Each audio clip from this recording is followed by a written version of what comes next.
Lord of the worlds, the sustainer of all of creation, master and owner of the day of resurrection.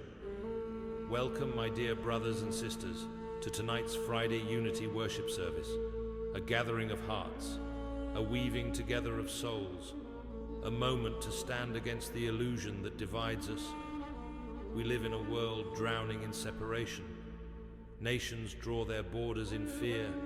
Religions guard their walls with suspicion. Philosophers argue endlessly over words. Scientists fracture knowledge into fragments. And yet, all of this is shadow. All of this is the clothing of one eternal truth. The prophets spoke with different tongues. The sages carved different symbols. The seekers built different paths. But the reality they sought was one and the same. It is division that blinds us. It is pride that whispers, "My way alone is the way. My tribe alone is chosen. My knowledge alone is pure." But every scripture denies this lie. The Quran says, "We created you into nations and tribes so that you may know one another." 49:13. The Gospel proclaims, "Blessed are the peacemakers, for they shall be called children of God." Matthew 5:9. The Torah teaches, "You shall love your neighbor as yourself." Leviticus 19:18. The Dhammapada declares, "Hatred does not cease by hatred, but only by love." The Bhagavad Gita speaks of Dharma, to act in harmony with the universe. Every tongue, every book, every wisdom whispers the same truth. We are one. The illusion of separation is powerful. It has fueled wars, torn families, shattered hearts, but it is not eternal. When the heart awakens, walls crumble. When the soul remembers its source, all becomes unity. So tonight we gather not as Muslims or Christians, Jews or Hindus, Buddhists or Sikhs, believers or seekers.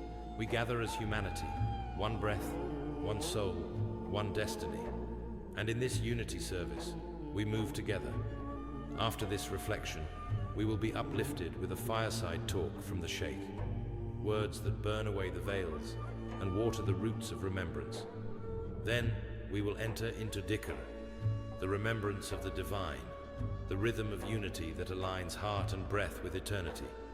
And finally, we will gather in a live panel, voices from many walks of life, opening dialogue not to debate, but to heal, to mend, to unify.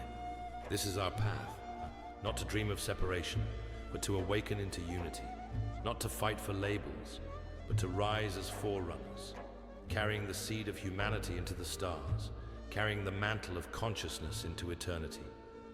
This is our Friday Unity Worship. This is our midnight reflection. I pray that this reaches you and touches your soul. May the peace and everlasting blessings of the Eternal One be on all of you. فبأي آلاء ربكما تكذبان? Brothers and sisters, we are living in a moment unlike any before. Never has humanity carried such knowledge, and never have we stood so near to the fire that knowledge creates. We carry flame in our hands. Flame can warm or consume, light the night or burn the world. This is the paradox of our age. We hold creation and destruction together. And so the question rises, who will carry the fire without being consumed?